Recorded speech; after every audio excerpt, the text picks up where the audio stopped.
So, Kamen Rider Geats, Episode 13, Conspiracy Part 4, Recapture the Driver. Now, this episode saw the debut of a brand new form in Geats.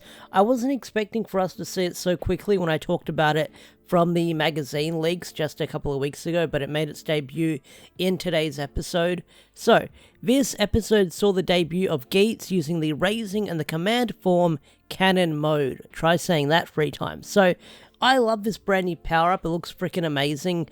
It's a giant jet cannon, and it's got big shoulder blasters, it looks freaking amazing. But I did like everyone else's reaction to when Geats first used the form and only the visor changed, so everyone was like, it's just a visor.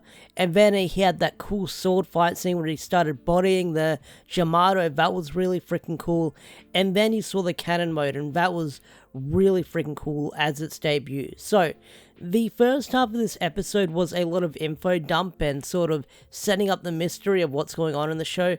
Of course, the Game Master is still trying to eliminate Geats and get Ace thrown out of the game, so he's using Wind to do that, so they're trying to get rid of Geats through any means necessary because they're tired of seeing the dude win, so they're trying to get rid of him.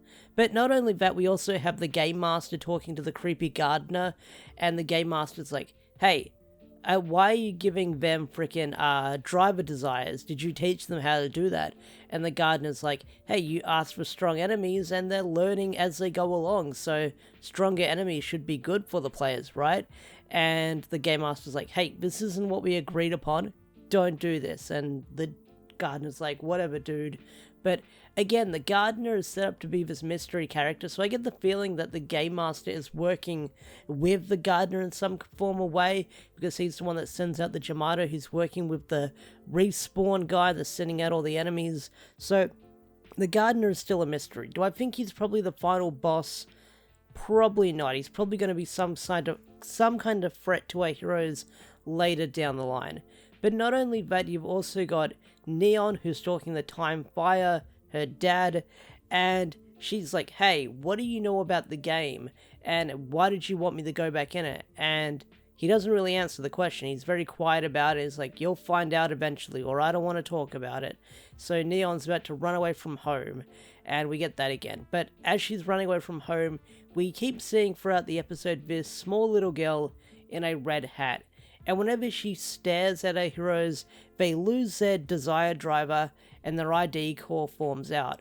And this small girl running around the episode sort of staring at her heroes and making their desire drivers disappear becomes part of the game where they need to sort of collect, well, it's called musical chairs. They've got to defeat the Yamato and get their drivers back, but only 4 people. Is it 4?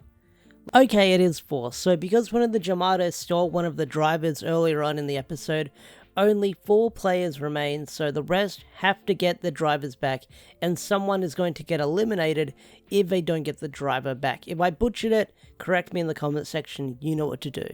But this is a good way to see a rivalry between the other characters, but one thing I did like about this episode is we got some good civilian, unhensioned fight, unmorphed fights, whatever you want to call it when it comes to Kamen Rider, and we got to see some really good fight scenes when they're not in their rider form, and I think it worked really well in this episode. But not only that, we also were introduced to 2 mystery characters, and according to the wiki, they are the Grand Desire Pre, or the basically the executive producers of the game. They're sort of the ones in charge, and they give Geats the power-up in this episode, which pisses off the Game Master. He's like, hey, why'd you do that?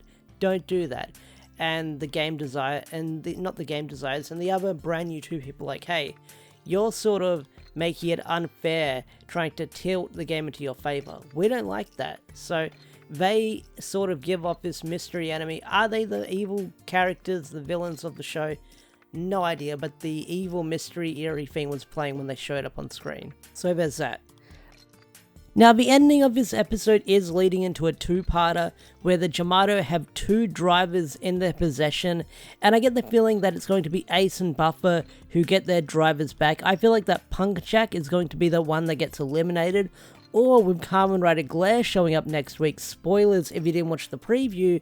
I feel like Glare is going to get tired of Punk Jack's shit because he's been unable to eliminate Ace from the game. He's just going to take him out. So I feel like that with Glare showing up, he's going to take out Punk Jack and eliminate him from the game. But I don't know where this next part is going because Glare is going to show up. I feel like Buffer and Gates are going to get their drivers back, and Punk Jack is going to get eliminated. But with Glare showing up next week, the show is going to go in a whole different weird direction once again. I'm excited to see where it could go. But yeah, once again, Kamen Rider Gates is still being great. I'm loving it. I'm still keeping up with it weekly. But I can't wait to see where the show is going to go next. But what did you think of Kamen Rider Gates episode 13? Love it, hate it? Tell me in the comment section down below. I'd love to hear your thoughts and opinions.